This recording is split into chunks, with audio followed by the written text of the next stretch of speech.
Hello dear students, आज हम start करने जा रहे हैं अपना चैप्टर नंबर 8 इलेक्ट्रोमैग्नेटिक वेव।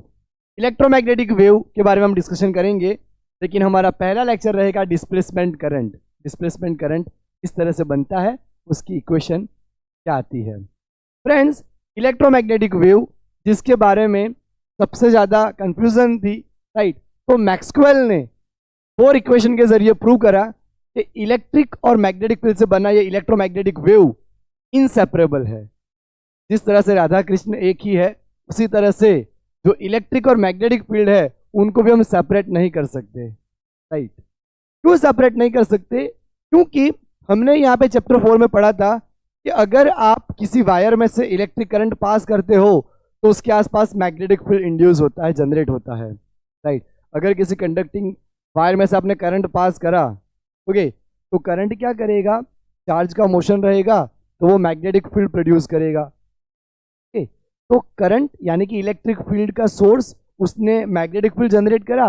और चैप्टर 6 में हमने डिस्कस करा कि अगर आप कॉइल के पास में मैग्नेट लाते हो, कंटिन्यूसली मूवमेंट कराते हो, ये हमारी कॉइल है, मैग्नेट को कंटिन्यूसली मोमेंटम कराओगे तो बिना बैटरी के वहां पे करंट इंड्यूस होगा, राइट, यानी कि इलेक्ट्रिक फील्ड जनरेट होगा। ओके, तो यहाँ पे क्या हो रहा है कि मैग्नेटिक फील्ड की वजह से, मैग्नेटिक फ्लक्स चेंज होने की वजह से हमारा यहाँ पे इलेक्ट्रिक करंट जनरेट हुआ, यानी कि इलेक्ट्रिक फील्ड यहाँ पे जनरेट हुआ। तो दोनों प्रोसेस ऐसी है कि electric field, time varying electric field magnetic field generate करेगा, वही चीज़ हम यहाँ पे डिस्प्लेसमेंट करंट में देखने वाले हैं। तो time varying electric field magnetic field generate करेगा और मैग्नेटिक फील्ड वो इलेक्ट्रिक फील्ड जनरेट करता है। इसीलिए इलेक्ट्रोमैग्नेटिक वेव दोनों से बना हुआ है और वो इनसेपरेबल है, जो जॉर्ज क्लर्क मैक्सवेल ने बताया था। तो इसकी डिस्कशन हम और सेकेंड लेक्चर में करेंगे, लेकिन यहाँ पे हम शुरू करते हैं डिस्प्लेसमेंट करंट।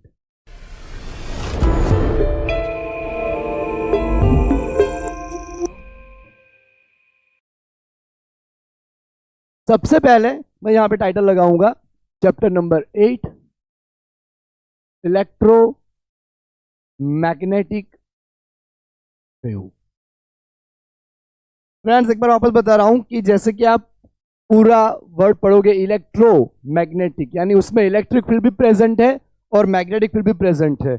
आप जो एनर्जी होती है इलेक्ट्रोमैग्नेटिक वेव में, वो ऐसा मान सकते हो कि 50% इलेक्ट्रिक फील्ड की होती है, 50% मैग्नेटिक फील्ड की होती है। लेकिन आप पूरी की पूरी 100% इलेक्ट्रिक फील्ड में कन्वर्ट कर सकते हो, इक्वेशन के जरिए हम प्रूव करेंगे, और इलेक्ट्रिक फील्ड को हम मैग्नेटिक फील्ड में प्रूव कर सकते हैं। इसीलिए मैं बोल रहा हूं कि इनसेपरेबल है। ओके, ये मैक्सवेल ने प्रूव करा था।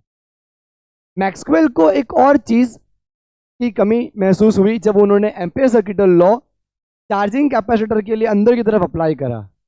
ओके, वही हमारा कंसेप्ट शुरू होता है डिस्प्लेसमेंट करंट का। तो फ्रेंड्स, हम यहाँ पे टाइटल लगाएंगे डिस्प्लेसमेंट करंट। डिस्प्लेसमेंट करंट क्या है ये हम जानने की कोशिश करेंगे। डिस्प्लेसमेंट करंट, तो हम एक प्रोसेस यहाँ पे कंसिडर करते हैं कि मान लो हमें एक प्रोसेस कंसिडर करनी है कि कैपेसिटर चार्ज कैसे हो रहा है। तो चार्जिंग ऑफ कैपेसिटर एक प्रोसेस हमारे पास है। यहाँ हमने बैटरी लगाई हुई है, डायरेक्ट करंट बैटरी, ये स्विच है। जैसे ही हम स्विच को ऑन करेंगे तो यहाँ से करंट निकलेगा। फ्रेंड्स, ये जो हमारा करंट है उसको हम कंडक्शन करंट बोलेंगे, वो बाद में हम डिस्कस करते हैं। पहले मैं यहाँ पे आई ऑफ टी लिखता हूँ। टाइम वेराइंग करंट है, जैसे जैसे टाइम बीतेगा वैसे करंट का अमाउंट हमारा चेंज होता जाएगा, प्लेट पे चार्ज डिपॉजिट होता रहेगा। तो हमें यहाँ पे ये पता करना है कि कैपेसिटर की प्लेट के आउटसाइड यहाँ पे एम्पियर सर्किट लॉ फुलफिल हो पाता है कि नहीं हो पाता, राइट। तो हम क्या करते हैं, यहाँ पे ये ब्लू कलर की पेन से मैं यहाँ पे एक सरफेस बना रहा हूँ इस तरह से, राइट। ये हमारी एक सर्कुलर डिस्क है, ये हमारी एक सर्कुलर डिस्क है जिसकी रेडियस हम यहाँ पे लेंगे आर हमारा यहाँ पे रेडियस है, राइट। और पी पॉइंट में यहाँ लगा देता हूँ एक पी पॉइंट। इस पी पॉइंट के ऊपर हमें यहाँ पे मैग्नेटिक फील्ड पता करना है कैपेसिटर के आउटसाइड प्लेट पे, है ना। तो कैपेसिटर के आउटसाइड पॉइंट पे, पी आउटसाइड पॉइंट पे हमने एक डिस्क सपोज करी हुई है जिसकी रेडियस स्मॉल आर है। और पी पॉइंट पे हमें यहाँ पर मैग्नेटिक पता करना है। तो आप कहोगे बहुत ही आसान है सर, एम्पियर सर्किट लॉ लगा के हम बिल्कुल यहाँ पे डिराइव कर सकते हैं, राइट। तो using ampere circuit law, close integration B dot D L mu 0 I E enclose current. Friends enclose current का यहाँ पे बहुत इंपॉर्टेंस है। मान लो हमारी जो डिस्क है वो इस तरह से है, तो डिस्क के आर पार कितना करंट यहाँ पे फ्लो कर रहा है, इसका इंपॉर्टेंस है, राइट। आर पार कितना करंट यहाँ पे जा पा रहा है, राइट। इसके अंदर से पास होना चाहिए, थ्रू आउट आर पार जाना चाहिए, इसको भेजना चाहिए, राइट। इसको भेजकर कितना करंट बाहर निकल पा रहा है वो करंट में लेना है। तो अभी हमारा करंट जो है वो आई ही है, तो आई हमने यहाँ पे हम ले लेंगे। पी डी एल कॉस 0 बनेगा हमारा 1, राइट। जिस तरफ हमारा यहाँ पे मैग्नेटिक फील्ड इंड्यूस होगा उसी तरफ हमारी डी एल की डायरेक्शन है, तो दोनों कॉस 0 1 हो जाएगा और म्यू 0 आई। पी को हम बाहर ले लेते हैं, integration D L cos 0 1 mu 0 आई, और हमारा जो सरकम्फ्रेंस है इस डिस्क का वो रहेगा 2 पाई आर। तो हम यहाँ पे 2 पाई आर लगा देंगे म्यू 0 आई, और जैसे ही हम बी को सबसे बनाएंगे mu 0 I upon 2 pi r, तो ये हमारा आ गया magnetic, right. B is equal to mu 0 I upon 2 pi r, ये हमारा आ गया मैग्नेटिक फील्ड, है ना। तो हमें समझ आया कि जब हमने कैपेसिटर की जो लेफ्ट साइड की प्लेट है उसके बाहर एक डिस्क कंसीडर करी जिसकी रेडियस आर है, और उसके पी पॉइंट पे हमारा मैग्नेटिक फील्ड इतना इंड्यूस हुआ mu 0 I upon 2 pi r. लेकिन फ्रेंड्स यही चीज जब मैक्सवेल ने कैपेसिटर की दो प्लेट के बीच में ट्राई करना चाही तो वहां पे कुछ अजीब ही हुआ, एम्पियर सर्किट लॉ फेल कर गया, राइट। वहां पे एम्पियर सर्किट लॉ फुलफिल नहीं हो पाया, है ना। तो ऐसा क्यों हुआ वो हम जानने की कोशिश करते हैं कि वहां पे क्यों एम्पियर सर्किट लॉ फुलफिल नहीं हो पाया और ऐसा कॉन्ट्राडिक्शन क्यों आया, राइट। तो अब हम क्या करते हैं, जैसा हमारी एनसीईआरटी में बता रखा है कि अगर मैं यहाँ पे एक पॉट लाइक सरफेस लेता हूं, ये हमारी एक पॉट लाइक सरफेस है इस तरह से, तो इस तरह से आपको दिख रहा है। अगर मैं इसको घुमाऊं तो पूरा हमें पॉट, एक घड़ा दिखाई देगा, पानी भरने का घड़ा इस तरह से, राइट। ऐसे एक सरफेस हमने ले ली है, ओके। अब जैसे जैसे चार्ज आता जाएगा यहाँ पे डिपॉजिट करेगा पॉजिटिव चार्ज, यहाँ पे आएगा नेगेटिव चार्ज, कि चार्ज यहाँ से इस तरफ फ्लो कर रहा है तो बट ऑब्वियसली यहाँ नेगेटिव चार्ज बनता जाएगा, यहाँ पे पॉजिटिव चार्ज बनता जाएगा। अब फ्रेंड्स अगर हम इस डायग्राम में एम्पियर सर्किट लॉ अप्लाई करें, राइट, आप और भी कोई सरफेस ले सकते हो।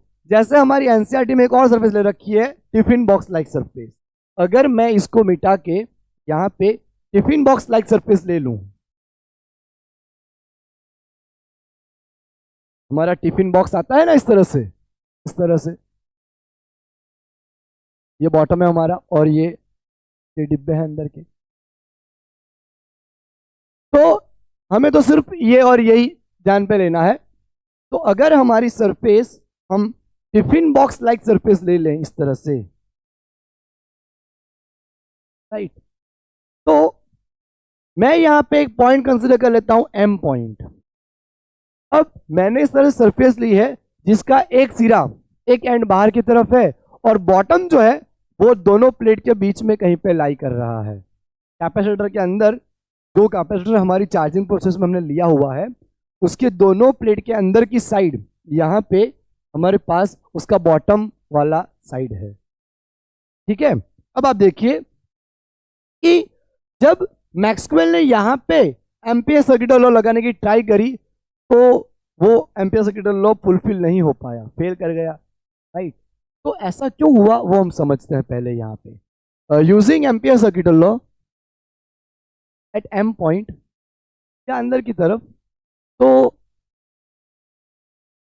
inside the plate of capacitor P dot dl mu 0 I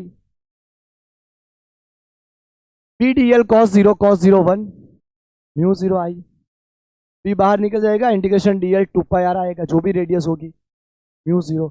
लेकिन फ्रेंड्स हमारा जो वायर है वो कैपेसिटर की लेफ्ट प्लेट को कनेक्ट कर रहा है उसके बाद हमारी प्लेट कहीं पे करंट को अटैच नहीं कर रही, यहाँ पे पूरी खाली जगह है, राइट। यानी करंट सिर्फ यहाँ तक ही पहुंच पा रहा है, आगे तो करंट है ही नहीं। अब करंट ही नहीं है तो उसकी वैल्यू हमें जीरो रखनी पड़ेगी, यानी कि अंदर मैग्नेटिक फील्ड जीरो भी आ रहा है, राइट। यानी एम्पियर सर्किटल लॉ अंदर की तरफ फुलफिल नहीं हो पा रहा, राइट। अंदर की तरफ एम्पियर सर्किटल लॉ फुलफिल नहीं हो पा रहा। तो कॉन्ट्राडिक्शन की वजह क्या है? तो एम्पियर को पता चला कि कोई मिसिंग टर्म यहाँ पे आ रही है, वही मिसिंग टर्म हम फाइंड करेंगे और उसी मिसिंग टर्म को बोलेंगे डिस्प्लेसमेंट करंट, जो दो प्लेट के बीच में यहाँ पे इंड्यूस करेगी, राइट। तो अब हम क्या करते हैं, जो मिसिंग टर्म है वो मैं यहाँ पे लिखूंगा इस जगह पे। यहाँ पे हमारा एम्पियर सर्किटल लॉ फुलफिल नहीं हो पाया, उसमें कुछ गड़बड़ आई।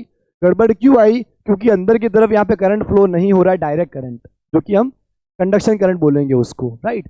ये जो बाहर फ्लो कर रहा है हमारा, ये कंडक्शन करंट है आईसी, राइट। लेकिन वो तो यहीं तक है और यहाँ पे गैप आ गई, इसलिए हमारा यहाँ पे करंट हमने जीरो रखा, तो मैग्नेटिक फील्ड पूरा हमारा यहाँ पे जीरो हो गया। अब फ्रेंड्स, यहाँ पे जो हमारा लॉ मैक्सवेल ने डिराइव करा उसके बाद वो हम लाना चाहते हैं, तो म्यू जीरो आई सी कंडक्शन करंट जो बाहर तक है, और यहाँ पे एक मिसिंग टर्म है, वो मिसिंग टर्म हमें पता करनी है, इसको हम इक्वेशन नंबर 1 बोल देते हैं, राइट। ये हमारा इक्वेशन नंबर 1 है। मैंने यहाँ पे क्वेश्चन मार्क लगाया हुआ है, तो वहां पे और कुछ होना चाहिए। बाहर तो हमारा कंडक्शन करंट है, तो मैक्सवेल को आइडिया आया कि यहाँ पे कुछ मिसिंग टर्म है, तो उन्होंने उसको फाइंड करने का निश्चय किया। फिर जैसे जैसे वो एक्सपेरिमेंट करते गए, उनको आइडिया आया कि चार्जिंग प्रोसेस में जब हमारा यहाँ पे करंट फ्लो कर रहा है और यहाँ पे चार्ज डिपॉजिट हो रहा है, तो टाइम वेराइंग करंट है, तो समय के साथ यहाँ पे जैसे जैसे पॉजिटिव चार्ज डिपॉजिट होता जा रहा है, यहाँ पे क्या हो रहा है कि इलेक्ट्रिक फील्ड प्रोड्यूस हो रहा है, प्लस से माइनस, यहाँ पे एक इलेक्ट्रिक फील्ड प्रोड्यूस हो रहा है। तो उन्होंने क्या करा कि अंदर इलेक्ट्रिक फ्लक्स पता करा। तो अगर हम यहाँ पे इलेक्ट्रिक फ्लक्स पता करते हैं, okay, electric flux inside to plates of capacitor, that is दो प्लेट के बीच में हम यहाँ पे इलेक्ट्रिक फ्लक्स पता कर रहे हैं, तो phi is equal to E dot A, है ना। और हमारी प्लेट का एरिया भी इस तरफ और इलेक्ट्रिक फील्ड भी इसी तरफ प्रोड्यूस हो रहा है, इंड्यूस हो रहा है, तो कॉस 0 1 ई ए आ गया, है ना।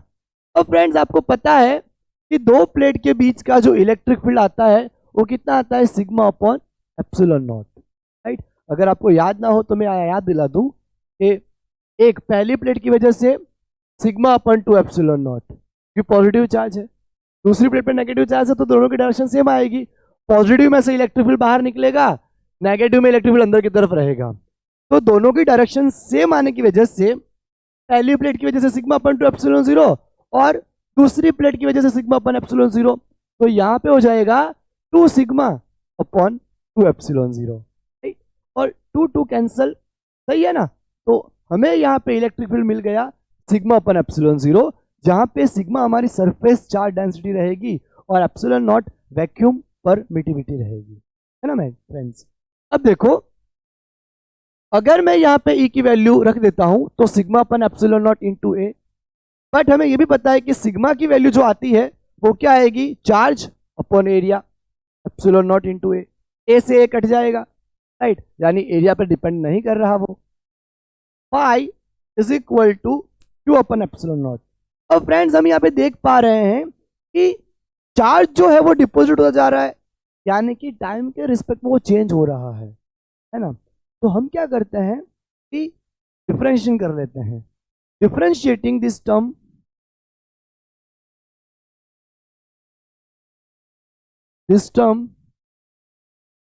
with respect to time, तो d phi by dt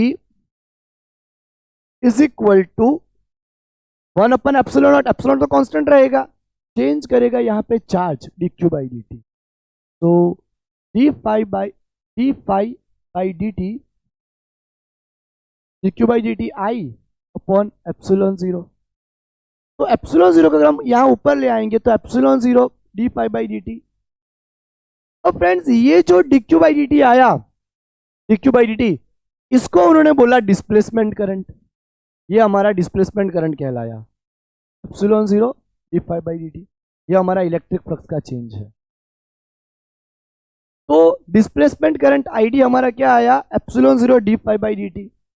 अब हम कैसे मान लें कि ये करंट जो है, ये जो है epsilon not into electric flux का टाइम के हिसाब से चेंज, वो हमें करंट ही बता रहा है, राइट, कि वो करंट ही है। तो हम यहाँ पे प्रूव करते हैं उसको भी कि वो करंट कैसे आता है।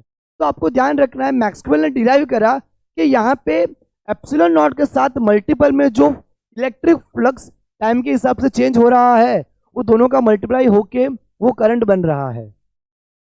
और जब करंट फ्लो होता है तो वहाँ मैग्नेटिक फील्ड होता ही होता है, राइट। यानी कि यहाँ पे चेंज होने वाला इलेक्ट्रिक फील्ड मैग्नेटिक फील्ड यहाँ पे प्रोड्यूस कर रहा है। तो इलेक्ट्रिक फील्ड भी है, मैग्नेटिक फील्ड भी है, और यहाँ पे इलेक्ट्रोमैग्नेटिक वेव प्रोड्यूस हो रहा है, और दोनों एक दूसरे के परपेंडिकुलर भी है। देखो मैं आपको दिखाता हूँ। मान लो करंट हमारा इस तरफ है, इंड्यूस हुआ, तो मैग्नेटिक फील्ड हमारा बाहर की तरफ है, राइट। इलेक्ट्रिक फील्ड इस तरफ, इलेक्ट्रिक फील्ड इस तरफ, ये रेड कलर की लाइन, और मैग्नेटिक फील्ड हमारा इस तरफ प्रोड्यूस हुआ, राइट, ऊपर की साइड, नीचे की तरफ, अंदर, ओके। तो वो था परपेंडिकुलर। और हम यहाँ यही प्रूव करेंगे, इलेक्ट्रोमैग्नेटिक वेव में इलेक्ट्रिक फील्ड और मैग्नेटिक फील्ड एक दूसरे के परपेंडिकुलर रहते हैं। हमने डायरेक्शन जानी है कि अगर हमारा करंट जिस तरफ फ्लो कर रहा हो उस तरफ थंब रखना होता है और फिंगर्स को हमें बाउंड करनी रहती है, राइट। तो वो हमें क्या बताता है, डायरेक्शन बताता है मैग्नेटिक फील्ड की। तो यहाँ से मैग्नेटिक फील्ड आउटसाइड है और नीचे की तरफ इनसाइड है, यानी कि यहाँ भी देखो तो परपेंडिकुलर और यहाँ देखो तो भी परपेंडिकुलर, दोनों तरफ परपेंडिकुलर ही आ रहा है। अब मैंने आपको बताया कि हम यहाँ पे प्रूव करते हैं कि ये हमारा डिस्प्लेसमेंट करंट कैसे हुआ, राइट। तो यहाँ हम थोड़ी जगह बना लेते हैं और फिर हम यहाँ पे प्रूव करते हैं कि इसको हम डिस्प्लेसमेंट करंट क्यों बोल सकते हैं।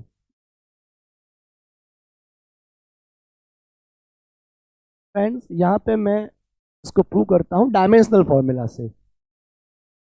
करंट का तो आपको पता है A1 आता है, तो यहाँ पे इन पूरों का डायमेंशनल फॉर्मूला, इन तीनों जो तीनों क्वांटिटी हमारी टाइम, फ्लक्स और एप्सिलॉन नॉट का डायमेंशन फॉर्मूला यहाँ पे A1 आना चाहिए।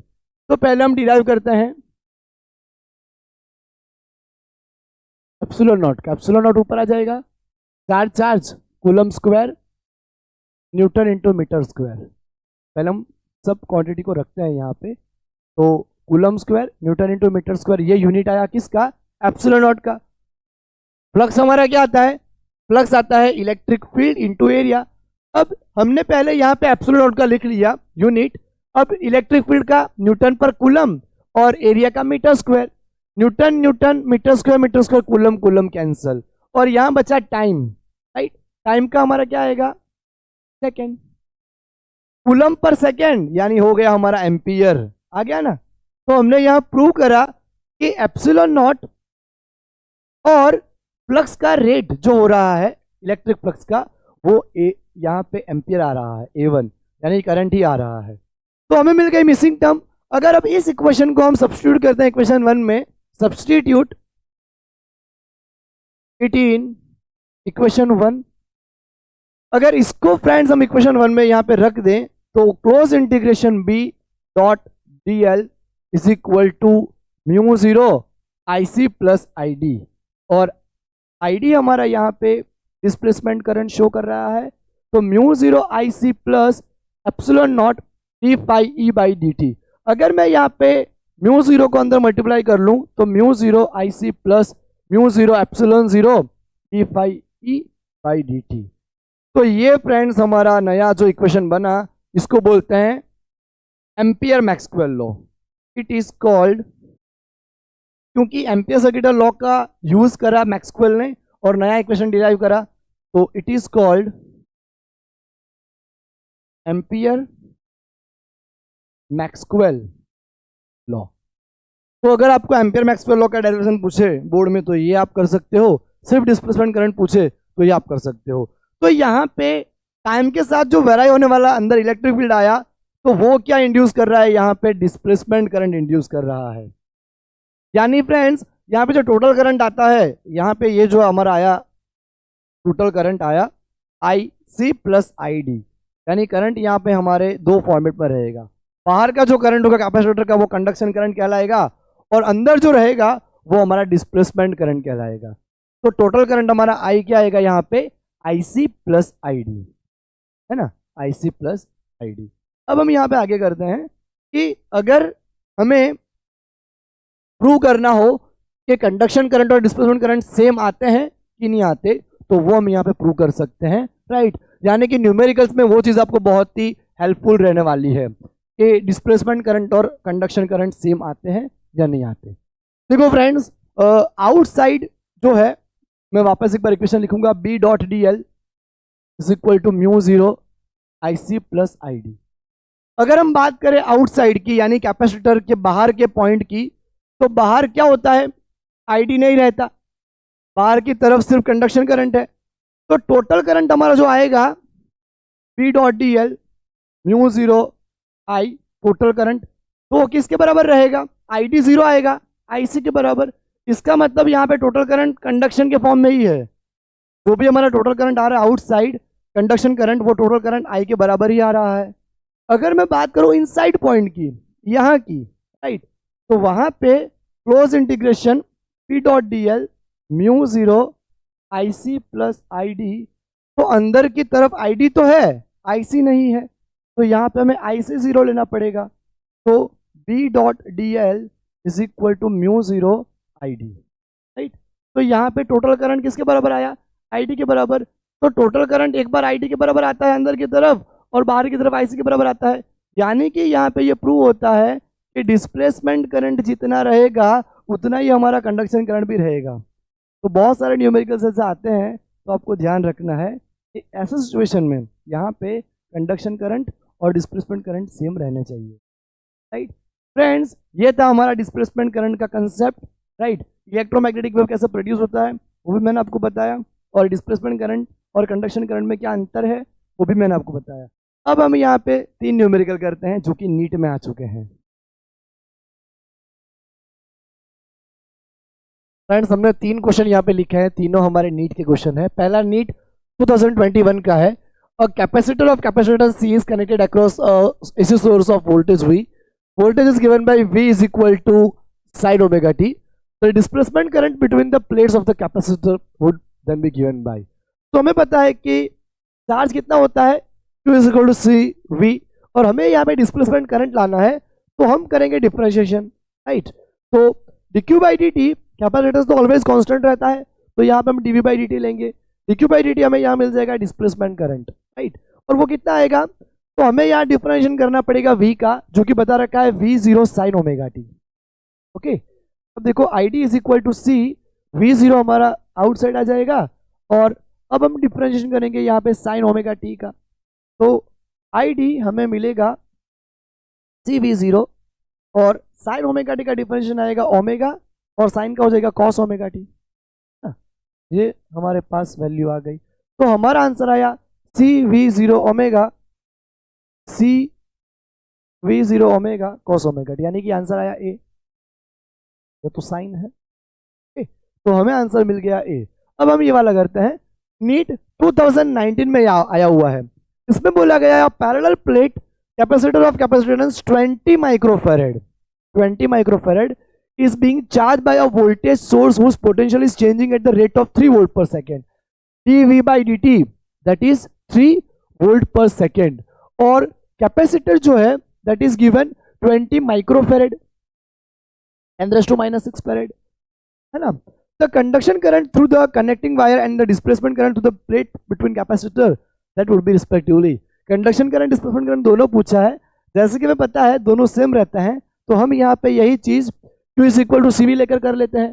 तो dq by dt is equal to C dV by dt, dq by dt हमारा I हो जाएगा, ओके, और C बता रखा है 20 10⁻⁻6, और dV बाई dt बता रखा है 3 3 2 6 60 10⁻⁻6 फैराड, सॉरी एम्पियर, यानी -6 रिमूव करेंगे तो 60 माइक्रो एम्पियर। तो हमें यहाँ पे मिल गया 60 माइक्रो एम्पियर। और जैसे कि हमें पता है कि कंडक्शन जितना रहेगा उतना ही डिस्प्लेसमेंट आएगा, तो दोनों करंट सेम रहेंगे, तो यहाँ हमारा आंसर बनेगा बी, 60, माइक्रो एम्पियर। राइट, तो हमें मिल गया 60 माइक्रो एम्पियर। अब हम ये वाला करते हैं नीट 2016 फेज 2 का क्वेश्चन। इसमें बोला गया है 100 ohm resistance and capacitance of 100 ohm capacitive reactance are connected series across a 220 volt source. When the capacitor is 50% charged, the peak value of the displacement current is. peak value कितनी आएगी जब हमारा capacitor 50% charge रहेगा?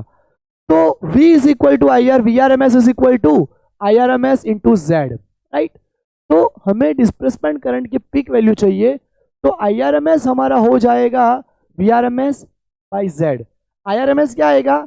I am by √2, हमें peak value चाहिए उसकी, और we R M S बता रखा है 220 वोल्ट, 220, और जेड हमारा क्या आएगा? क्योंकि हमारे यहाँ पे आर और एक्सी सर्किट है, तो इंपीडेंस बनेगा R square plus XC square. अगर आपको ना आइडिया है तो इंपीडेंस का हमने फॉर्मूला डिस्कस करा था चैप्टर नंबर 7 में, √r² plus XC minus XL square. यहाँ पे इंडक्टर तो है नहीं, यानी कि एक्सएल तो 0 हो जाएगा, तो एक्सी का whole square, r² plus XC square आ गया, है ना फ्रेंड्स। तो अब देखो आप, आई एम √2 220, आर हमारा कितना है 100, और एक्सी भी 100, 100 का स्क्वायर प्लस 100 का स्क्वायर, तो 2 टाइम 100 का स्क्वायर हो गया। राइट, √2 ऊपर आएगा, 220 इंटू √2, 2 टाइम 100 का स्क्वायर।